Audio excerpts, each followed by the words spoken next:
Bismillahirrahmanirrahim. Assalamualaikum warahmatullahi wabarakatuh. Selamat sore teman-teman dan Ibu Fatmawati.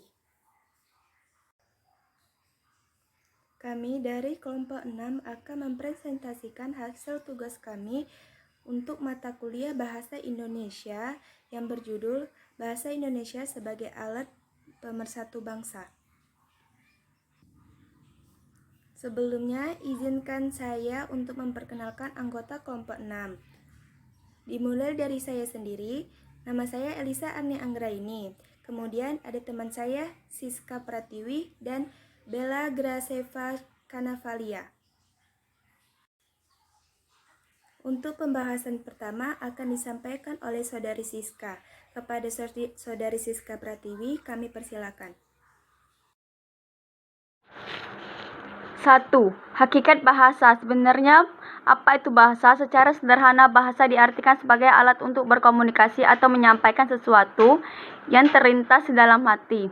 Secara lebih panjang, bahasa dapat diartikan sebagai alat untuk berinteraksi dalam arti alat untuk menyampaikan pikiran, gagasan, konsep, atau perasaan.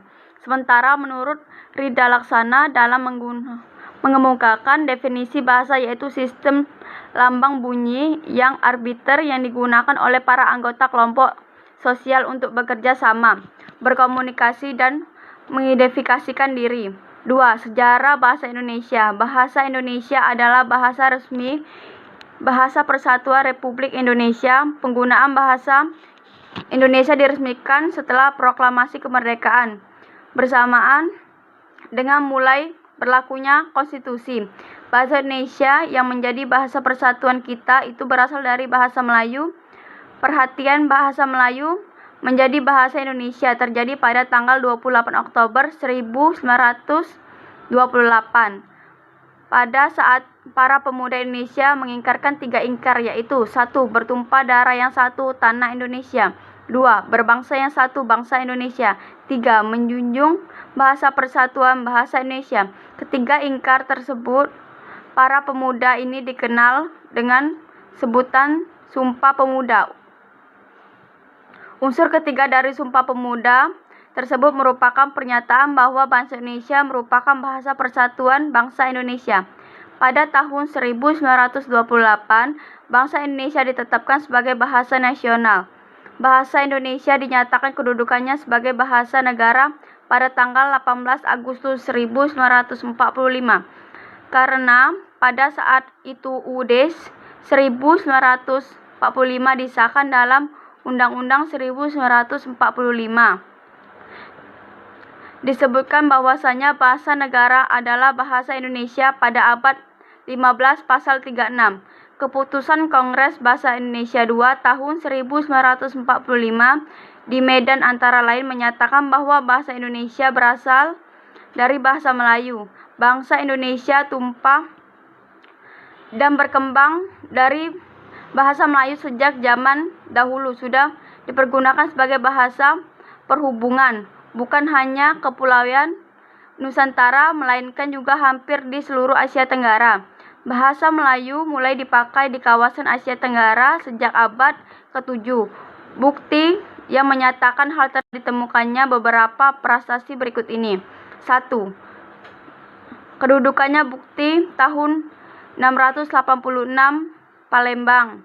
2. Prasasti Talang Tiwi tahun 684 atau Palembang. 3. Kota Kapur tahun 686 Masehi, Bangka Barat. 4. Karang Barahi tahun 688 Masehi, Jambi. 5. Prasasti Bangka 832 di Jawa Tengah atau Ganda Suli. 6. Di Bogor pada prasasti berangkat tahun 942 Masehi. Baiklah, kepada Saudari Siska saya ucapkan terima kasih. Materi selanjutnya akan dibacakan oleh Saudari Bella Graceva Kanavalia. Kepada Saudari Bella kami persilakan. Kedudukan dan fungsi bahasa Indonesia. Diketahui, bahasa Indonesia mempunyai 2 kedudukan, yaitu sebagai bahasa nasional dan bahasa negara. Dalam kedudukannya sebagai bahasa nasional, fungsi bahasa Indonesia adalah sebagai lambang kebanggaan kebangsaan, identitas nasional, alat perhubungan antar warga, antar daerah, dan antar budaya, serta sebagai alat pemersatu suku, budaya, dan bahasa di Nusantara. Sedangkan dalam kedudukannya sebagai bahasa negara, fungsi bahasa Indonesia adalah sebagai bahasa resmi kenegaraan, bahasa pengantar pendidikan, alat perhubungan tingkat nasional dan alat pengembangan kebudayaan, ilmu pengetahuan dan teknologi. Lalu, apa fungsi bahasa Indonesia sebagai alat pemersatu bangsa? Menurut Badan Pengembangan Pembinaan Bahasa, Kementerian Pendidikan Kebudayaan menyatakan, berdasarkan data terakhir diperbarui tahun 2017, Indonesia tercatat memiliki 652 bahasa daerah. Jumlah bahasa tersebut kemungkinan akan terus bertambah karena pendataan bahasa daerah masih terus berlangsung. Dengan begitu banyak bahasa yang ada di Indonesia, tidak memungkinkan untuk kita berkomunikasi dengan menggunakan bahasa daerah sendiri untuk berdialog dengan orang yang berasal dari luar daerah. Hal tersebut dapat menimbulkan kesalahpahaman dalam berkomunikasi. Selain itu, dapat menimbulkan komunikasi yang tidak nyambung.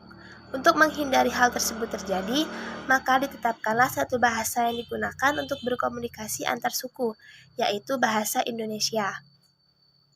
Sebagai alat pemersatu bangsa yang menyatukan berbagai etnis yang mempunyai latar belakang suku, budaya, sampai bahasa yang berbeda, latar belakang budaya dan bahasa yang berbeda dapat berpotensi menimbulkan hambatan dalam berinteraksi atau berhubungan antar daerah, antar suku, dan dapat menimbulkan kesalahpahaman akibat komunikasi dengan menggunakan bahasa yang berbeda.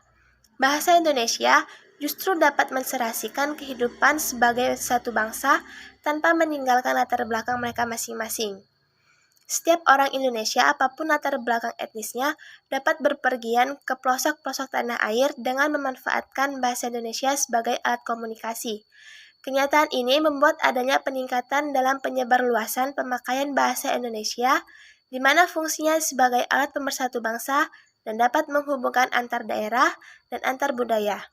Semuanya terjadi karena adanya kemudahan dalam melakukan hubungan melalui hubungan atau interaksi umum, bertambahnya jumlah perkawinan antar suku, dan perpindahan penduduk. Kemudian, peran mahasiswa dalam mempertahankan bahasa Indonesia sebagai bahasa pemersatu bangsa dapat dilakukan dengan cara yang pertama, mempelajari mengenai sejarah bahasa Indonesia hingga perkembangannya. Yang kedua, memperbanyak membaca buku berbahasa Indonesia, sehingga kita dapat menambah banyak kosakata dalam bahasa Indonesia. Yang ketiga, menggunakan bahasa Indonesia dengan baik dan benar, sesuai dengan aturan bahasa Indonesia, menyesuaikan dengan situasi. Yang keempat, tidak mencampur adukan bahasa Indonesia dengan bahasa lain, baik itu bahasa asing, bahasa daerah, dan juga bahasa gaul. Baiklah, demikian presentasi dari kelompok kami. Pada hari ini jika ada kesalahan, kami selaku kelompok yang bertugas meminta maaf. Kami ucapkan terima kasih. Wassalamualaikum warahmatullahi wabarakatuh.